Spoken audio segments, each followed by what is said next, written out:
हे तळलेले मोदक बघा किती सुंदर दिसत आहेत ना आणि बनवायलाही खूप सोपे आहेत आणि एकदम खुसखुशीत होतात.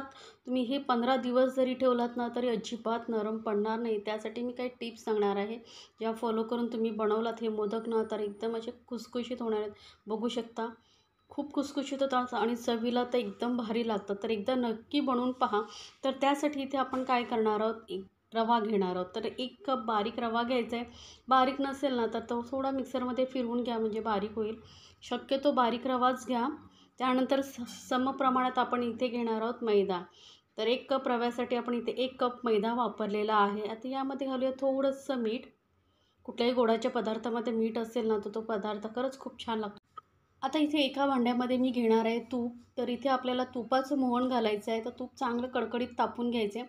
त्यानंतर इथे 4 चमचे आपल्याला मोहन घालायचं आहे. उरलेल्या तुपाचा वापर आपण नंतर करणार आहोत. आता हे तूप गरम आहे त्यामुळे ना चमच्यानेच मिक्स करून घ्यायचं आणि नंतर मग हाताने आपल्याला हे चोळून चोळून चांगलं लावून घ्यायचं आहे. प्रत्येक ना रवा आणि मैद्याच्या कणाकणाला हे मोहन लागलं पाहिजे तुपाचं. त्यामुळे चांगलं हाताने रगडून घ्यायचं. त्यानंतर याची मूठ बांधून बघायची. घट्ट राहत असेल म्हणजे आपलं मोहन बरोबर नाही तर थोडंसं तूप अजून यामध्ये घालू शकता. तर यामध्ये थोडंसं पाणी घालून आपण ना थोडंसं असं घट्टसरच असा गोळा मळून घेणार आहोत. जास्त पातळ मळायचं नाही आहे आपल्याला किंवा सॉफ्टही नाहीत. बघू शकता थोडा घट्टच आहे. आता याला परत थोडंसं पीठ तेल लावून घ्यायचं आणि मळून घ्यायचं आहे. आता तुम्ही म्हणाल की घट्ट का, तर ते मी तुम्हाला पुढे सांगते घट्ट पीठ का मळायचे. आता हे पीठ आपण असं झाकून साईडला ठेवून देऊया. तोपर्यंत आपण याचं जे सारण आहे ते बनवून घेऊया. त्यासाठी मी कढई ठेवलेली आहे. त्यामध्ये उरलेलं जे तूप आहे ते घालते. एक छोटा चमचा आपल्याला तूप हवं आहे, जास्त तुपाची गरज नाही. त्यानंतर एक छोटा चमचा आपण इथे घालणार आहोत खसखस. खसखस थोडीशी भाजून घ्यायची चांगली. खसखसमुळे ना हे मोदक खूप छान लागतात चवीला. सोबतच काही ड्रायफ्रूट्स घालायचे. तर इथे काजू, बदाम तुम्हाला जे आवडतील ते घालू शकता. थोडेसे काजू, बदाम घालायचे आहेत आणि मनुका घालणार आहे, पण ते मनुका थोड्या वेळाने घालायचं कारण त्या लगेचच करपतात त्यामुळे. तर थोडंसं परतल्या गेल्यानंतर 1 चमचा मी इथे घालते सफेद तीळ. थोडेसे सफेद तीळ नक्की घालून बघा, खूप छान लागतात चवीला मोदक. तर याआधीही मी तुमच्याबरोबर उकडीच्या मोदकांची रेसिपी शेअर केलेली आहे. त्याची लिंक वरती आहे, ती नक्की पहा. तर बघा आता यामध्ये घालूया मनुका.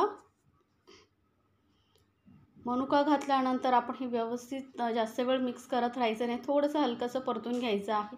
आता यामध्ये आपण घालणार आहोत डेसिकेटेड कोकोनट. मार्केटमध्ये तुम्हाला इझिली मिळतं. हे खोबऱ्याचा कीस सुका असतो तो घालायचा आहे. 1.5 कप घालणार आहे मी.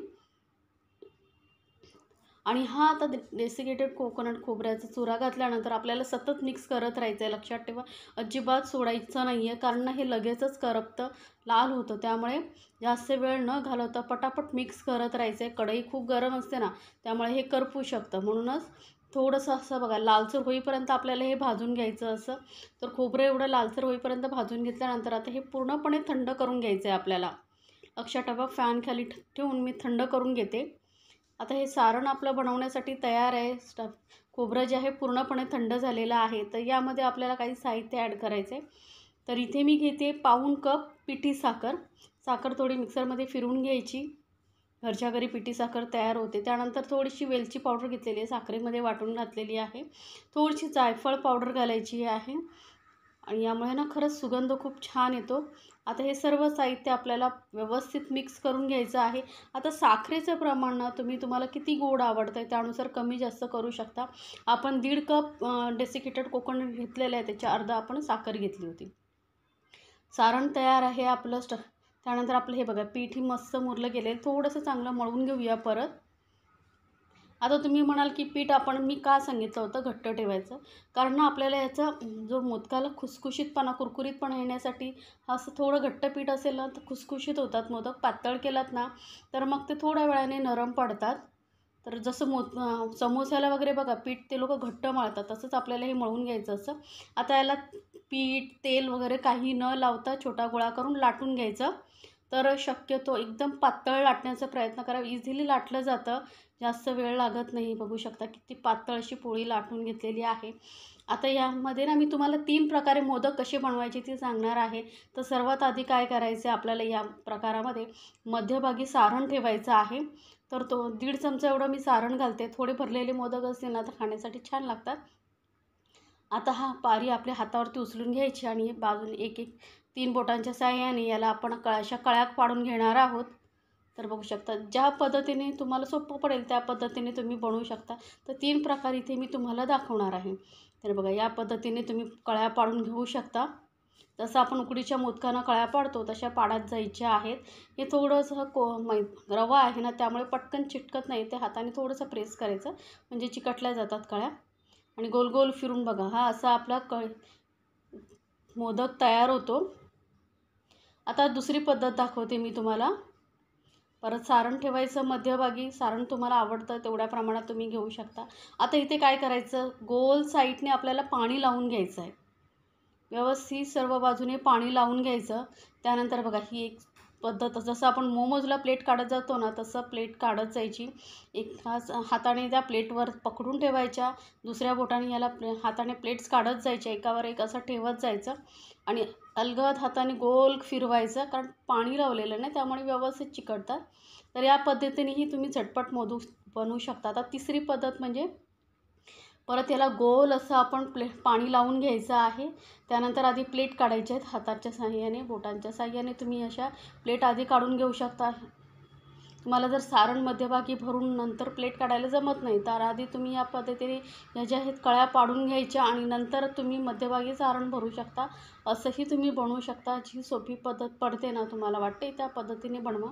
पण मी जसं मोमोजला कळ्या पाडतात तसं दाखवलं आहे त्या पद्धतीने तुम्ही बनवलात ना तर झटपट मोदक होतील. आता मध्यभागी भरायचं आहे सारण. हे बघा 1 ते 1.5 चमचा सारण बस होतं. तर सारण व्यवस्थित भरून घेतलं. हाताने हलकंसं दाबून घ्यायचं आहे, म्हणजे काय आपण जेव्हा याला वरून रोल घट्ट असं फोल्ड करू तेव्हा ते सारण लागलं नाही पाहिजे वरच्या साईडला, नाहीतर काय होतं तळताना फुटू शकतात. दुसरं काही नाही. त्यामुळे ही काळजी घेणं गरजेचं आहे. हाताने गोल गोल फिरवत यायचं आणि वरचा भाग असा आपल्याला पूर्ण व्यवस्थित पॅक करायचं. लक्षात ठेवा, नाहीतर तळताना मोदक जो आहे फुटू शकतो. आणि हे मोदक ना तुम्ही एकसाथ जास्त प्रमाणात बनवून महिनाभरही स्टोअर करून ठेवू शकता. असे हे मोदक मी बनवून घेते आणि मोदक बनवून झाले ना की तुम्ही लगेच याला ओल्या कापडाने झाकून ठेवा, म्हणजे काय होईल मोदक फुटणार नाहीत, कारण रवा वापरलेला आहे ना. आता इथे बघा या पद्धतीने मी हे मोदक बनवून घेतलेले आहेत.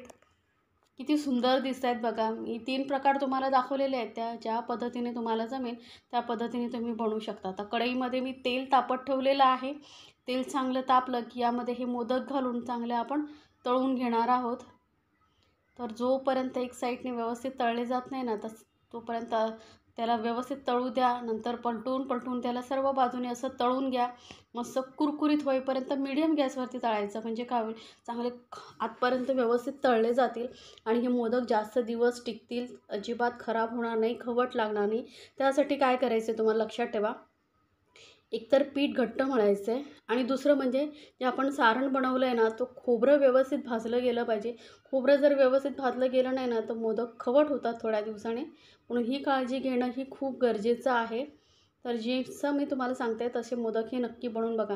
तर मोदक बघा मस्त सर्व बाजूने किती छान असा कलर आलेला आहे एकसारखा आणि मस्त खुसखुशीत असे आपले मोदक तयार होतात. तरी नक्की बनवून पहा आणि मला कमेंट्समध्ये जरूर सांगा तुम्हाला ही मोदकाची रेसिपी कशी वाटली. अजिबात तेलामध्ये वगैरे फुटत नाहीत, काही नाही, मस्त मोदक तयार होतात.